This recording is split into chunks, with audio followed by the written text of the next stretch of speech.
नमस्कार, देवभूमि चैनल में आपका स्वागत है। इस वीडियो में हम बात करेंगे मंगला गौरी व्रत की। माँ मंगला गौरी व्रत आप कब से शुरू करें, कब तक कर सकते हैं, क्या इसकी पूजा विधि है, इसमें प्रयोग की जाने वाली पूजा सामग्री क्या होती है, कौन इस व्रत को कर सकता है, इसका उद्यापन कैसे किया जाता है और माँ मंगला गौरी व्रत कथा क्या है, इस वीडियो में हम इन सब के बारे में बात करेंगे। आइए सबसे पहले हम बात करते हैं माँ मंगला गौरी व्रत क्या होता है, क्या इसका महत्व है। सावन का महीना महादेव को अत्यंत प्रिय है। जिस प्रकार से सावन के सोमवार की पूजा अर्चना करके महादेव को प्रसन्न किया जाता है, उसी प्रकार से माँ मंगला गौरी का व्रत मंगलवार को करके माता पार्वती को प्रसन्न करके उनका आशीर्वाद प्राप्त किया जाता है। इस प्रकार से भक्त सावन के पूरे महीने में महादेव और माँ पार्वती की पूजा अर्चना करके उन दोनों का आशीर्वाद प्राप्त कर सकते हैं। माँ मंगला गौरी व्रत आपको कब से शुरू करना चाहिए? माँ मंगला गौरी व्रत सावन के पहले मंगलवार से शुरू करें। अगर आपकी इच्छा है तो आप यह व्रत सावन भी कर सकते हैं और अगर आप चाहें तो सावन के बाद भी कर सकते हैं। आपको यह व्रत कम से कम 5 और 16, 20, 1 वर्ष या 5 वर्ष तक आप इस व्रत को कर सकते हैं। आपको अगर उद्यापन करना है तो आप इसी प्रकार से व्रत करके उद्यापन कर सकते हैं। कम से कम आपको 5 मंगला गौरी के व्रत करने चाहिए और नहीं तो आप 16 और 20 व्रत तो कम से कम मंगला गौरी के करें। अगर आपकी इच्छा है तो आप 1 वर्ष या 5 वर्ष तक भी करके इस व्रत का उद्यापन कर सकते हैं। कुंवारी लड़की या लड़का इस व्रत को माँ मंगला गौरी माता के व्रत को अपने विवाह में आने वाली किसी भी प्रकार की बाधा को दूर करने के लिए या मनचाहा साथी पाने के लिए कर सकते हैं। सुहागन स्त्रियां यह व्रत अपने पति व संतान की लंबी उम्र की कामना से करती हैं और जिन महिलाओं के संतान नहीं होती उनके लिए यह व्रत अत्यंत आवश्यक होता है। वह इस व्रत को करके माता पार्वती से संतान प्राप्ति का आशीर्वाद पा सकती हैं। अगर पति पत्नी दोनों साथ में मिलकर माँ मंगला गौरी माता का व्रत व पूजन करते हैं तो वह अपने वैवाहिक जीवन की समस्याओं को दूर कर पाते हैं और अपने वैवाहिक जीवन को खुशहाल बनाने में सफलता हासिल कर पाते हैं। इसके अलावा अगर किसी की कुंडली में मंगल दोष है तो उन्हें भी एक बार अवश्य इस व्रत को करना चाहिए। आइए अब बात करते हैं मंगला गौरी व्रत की क्या पूजा विधि है, क्या पूजा सामग्री है। इस दिन आप सूर्योदय से पहले उठकर स्नान आदि करके स्वच्छ वस्त्र धारण करें। इस दिन स्त्रियों को अपने बाल अवश्य धोने चाहिए।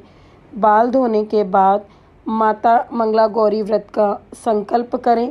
मंदिर की साफ सफाई करके आप एक चौकी लें। चौकी पर आपको पहले सफ़ेद कपड़ा और फिर लाल कपड़ा बिछाना है। अगर आपके पास सफ़ेद कपड़ा नहीं है तो कोई बात नहीं, आप सिर्फ लाल कपड़ा भी बिछा सकते हैं। उसके ऊपर आपको माँ गौरी, माँ पार्वती की मूर्ति या तस्वीर स्थापित करनी है। इसके बाद आटे से बना हुआ दीपक जलाएं और उनकी पूजा अर्चना विधि विधान के साथ करें। इस व्रत में सभी पूजन सामग्री 16 की संख्या में होती हैं, जैसे पान, सुपारी, लौंग, इलायची, सुपारी, फल, पान, लड्डू, सुहाग की सामग्री और चूड़ियाँ। आपको यह सब वस्तुएं 16 की संख्या में लेनी है। 16 पान लेने हैं, 16 सुपारी, 16 लौंग, 16 इलायची, ये सब आपको 16 की संख्या में लेने हैं। इसके अलावा आपको 5 प्रकार के मेवे और 7 प्रकार के अन्न भी माँ पार्वती को ज़रूर अर्पित करना है। इसके बाद आप माँ गौरी की स्तुति करें और व्रत कथा सुनें। अपने मन में माता पार्वती का गौरी स्वरूप के रूप में दर्शन करके उनका ध्यान करें। इस व्रत में एक बार अन्न ग्रहण कर सकते हैं, इसलिए आपको एक समय ही अन्न का सेवन करना है। माँ गौरी व्रत का मंत्र इस प्रकार से है: सर्व मंगल मांगल्ये शिवे सर्वार्थ साधिके शरण्ये त्र्यंबके गौरी नारायणी नमस्तुते। आपको यह मंत्र कम से कम 11 बार अवश्य जाप करना चाहिए माता मंगला गौरी व्रत व पूजा के समय। अगर किसी कारणवश आप यह व्रत नहीं कर सकते हैं मंगला गौरी माता के, तो आपको माता मंगला गौरी की पूजा तो अवश्य करनी चाहिए मंगलवार के दिन। हमेशा नहीं कर सकते तो सावन भी आप माता मंगला गौरी की पूजा कर सकते हैं मंगलवार के दिन। तो यहाँ पर मैंने आपको बताया मंगला गौरी व्रत कब से शुरू कर सकते हैं, कितने करने चाहिए, उद्यापन कब करना चाहिए, कौन इस व्रत को कर सकता है, किस प्रकार से किए जाते हैं, पूजा सामग्री और पूजा विधि की हमने अभी बात की। अब हम इसकी कथा के बारे में बात करेंगे। तो आइए मंगला गौरी व्रत कथा को हम सुनते हैं। कथा इस प्रकार से है। एक समय की बात है, एक शहर में धर्मपाल नाम का एक व्यापारी रहता था। उसकी पत्नी काफ़ी सुंदर सुशील थी और उनके पास काफ़ी संपत्ति थी, लेकिन कोई भी संतान न होने के कारण वे दोनों अत्यंत दुखी रहा करते थे। ईश्वर की कृपा से उनको एक पुत्र की प्राप्ति हुई, लेकिन वह पुत्र अल्पायु था। उसको यह श्राप मिला था कि 16 वर्ष की आयु में सांप के काटने से उसकी मौत हो जाएगी। संयोग से उसकी शादी 16 वर्ष से पहले ही एक युवती से हुई जिसकी माता मंगला गौरी व्रत किया करती थी। परिणाम स्वरूप उसने अपनी पुत्री के लिए एक ऐसे सुखी जीवन का आशीर्वाद प्राप्त किया था जिसके कारण वह कभी भी विधवा नहीं हो सकती थी। इस प्रकार से माता मंगला गौरी व्रत के प्रभाव से धर्मपाल के पुत्र को 100 वर्ष तक की आयु का आशीर्वाद प्राप्त हुआ और उसने 100 वर्ष तक की आयु का जीवन यापन किया। इस प्रकार से यह माता मंगला गौरी का व्रत सुहागन स्त्रियां अपने पति की लंबी उम्र के लिए करती हैं। जो महिला इस व्रत का पालन नहीं कर सकती है या व्रत नहीं कर सकती हैं, उस महिला को कम से कम श्री मंगला गौरी पूजा तो अवश्य करनी चाहिए। इस कथा को सुनने के पश्चात विवाहित महिलाएं अपनी सास व ननद को 16 लड्डू देती हैं। इसके उपरांत वह यही प्रसाद ब्राह्मण को भी ग्रहण कराती हैं। इस विधि को पूरा करने के बाद आपने जो 16 बाती वाले दीपक बनाया था, आटे का जो बाती वाला दीपक बनाया था, उससे आप आरती करेंगी। व्रत के दूसरे दिन बुधवार को माँ मंगला गौरी देवी की प्रतिमा को नदी या जलाशय में विसर्जित किया जाता है। अंत में माता गौरी के सामने हाथ जोड़कर अपने समस्त अपराधों के लिए व पूजा में हुई त्रुटियों के लिए क्षमा अवश्य मांगे। आइए अब बात करते हैं मंगला गौरी माता का जो व्रत होता है या मंगला गौरी व्रत का उद्यापन किस प्रकार से करें। मंगला गौरी व्रत का उद्यापन 16 या 20 मंगलवार के व्रत करने के बाद कर सकते हैं। अगर आप थोड़ा और ज़्यादा दिन इस व्रत को कर सकते हैं तो आप 1 वर्ष के बाद 1 वर्ष तक व्रत करके दूसरे वर्ष में करें, या फिर 5 वर्ष तक व्रत करके 6ठे वर्ष में इसका उद्यापन करें। आपने जो भी संकल्प लिया हुआ है, जितने भी व्रत का करने का संकल्प लिया हुआ है, उतने व्रत पूर्ण होने के बाद आप इसका उद्यापन करेंगे। कुंवारी कन्याएं इस व्रत का उद्यापन करते समय अपने माता पिता के साथ करेंगी, और जो सुहागन स्त्रियां हैं अगर वह उद्यापन कर रही हैं तो वह गठ जोड़े से पूजा करेंगी बैठ के, मतलब कि अपने पति के साथ बैठकर पूजा करेंगी।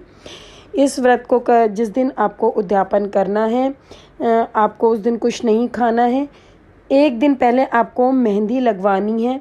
मेहंदी लगा के फिर अगले दिन जिस दिन आप उद्यापन कर रहे हैं उस दिन आप शाम को इसकी पूजा होती है, इसलिए शाम को आप बाल धोकर और गठ जोड़े से पूजा करने बैठेंगी। अगर कुंवारी लड़के हैं तो वो अपनी माता के साथ बैठ के पूजा कर सकती हैं। इस उद्यापन में 16 की संख्या का बहुत महत्व होता है, इसलिए आप जो भी उद्यापन के लिए सामान लेके आएंगे वह 16 की संख्या में ही होगा।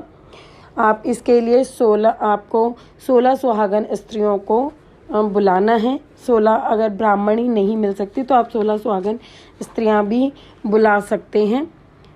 जैसे हर मंगलवार को आप पूजा करती आई हैं वैसे ही आपको पूजा करनी है। हवन का पंडित जी कर देंगे। हवन होने के बाद आप कथा सुने, आरती करें। आरती करने के लिए जैसे आपने पूजा के समय जो आटे का दिए बनाते थे, मतलब कि 16 बाती वाला ही दिया बनाना है। अगर आप हो सके तो चांदी के 16 दिए भी ले सकते हैं, और अगर आपके सामर्थ्य नहीं है तो आप वही आटे वाले दिए लेकर उस पर 16 बाती बनाकर और आरती कर सकते हैं। फिर 16 लड्डू जो आपको बनाने हैं आटे के, जैसे पिछली बार पहले जब आप मंगलवार को पूजा करती थी तो आप अपनी सास और नंद और ब्राह्मण को वैसे ही दे देती थी। अब आपको वो आटे के 16 लड्डुओं पर एक एक ब्लाउज़ पीस और अपने सामर्थ्य के अनुसार पैसे रखने हैं। पैसे रख के सबसे पहले आप अपनी सासू जी को पैर छू कर देंगे। आपको 16 सुहाग पिटारी लेनी है। सुहाग पिटारी में आप एक एक ब्लाउज़ पीस, अगर आपके सामर्थ्य हैं तो आप साड़ी भी रख सकते हैं, नहीं तो एक ब्लाउज़ पीस, शीशा, कंगा, मेहंदी, सिंदूर, रोली, काजल, कड़े या चूड़ियाँ ले सकते हैं। इस प्रकार से आपको 16 पे सुहाग पिटारी लेनी है और उसमें 16 की संख्या में ही सब सुहाग का सामान रखना है। जो पिटारी मतलब जो आप अपनी सासू जी को देंगे उसमें आपको एक नथ और बिछिया अवश्य रखनी है। बाकी सब में आप नहीं रखें कोई बात नहीं, लेकिन आप जो अपनी सास को दे रहे हैं उसमें आपको नथ और चांदी की बिछिया अवश्य रखनी है। हो सके तो आप सोने की नथ ही रखें, अगर आप नहीं रख सकते हैं तो आप चांदी की नथ लेके उस पर सोने का पानी करके भी दे सकते हैं, लेकिन बिछिया आपको चांदी की ही लेनी है। इसके बाद आप जो ब्राह्मणी या जो भी सुहागन स्त्री आपने बुलाई हैं उन सबको आप जिमाएं, और जिमाने के बाद ब्राह्मण को तो आप दक्षिणा दे दें और ब्राह्मणियों या मतलब पुरुषों को आप दक्षिणा दे दें। या जो अगर आप 16 पुरुष नहीं करना चाहते हैं तो कोई बात नहीं, लेकिन आपको 16 सुहागन स्त्रियां तो करनी हैं। आप सिर्फ ब्राह्मण को ही दक्षिणा दे दें। जो आपने 16 स्त्रियां बुलाई हुई हैं उनको आप सुहाग पिटारी और साथ में दक्षिणा दें, और वो एक एक लड्डू जो आपने बनाया है वह आपको उनको दान करना है। इस प्रकार से आपका ये उद्यापन हो जाएगा मंगला गौरी माता के व्रत का। आशा करती हूँ कि आपको मेरी दी हुई जानकारी पसंद आई होगी।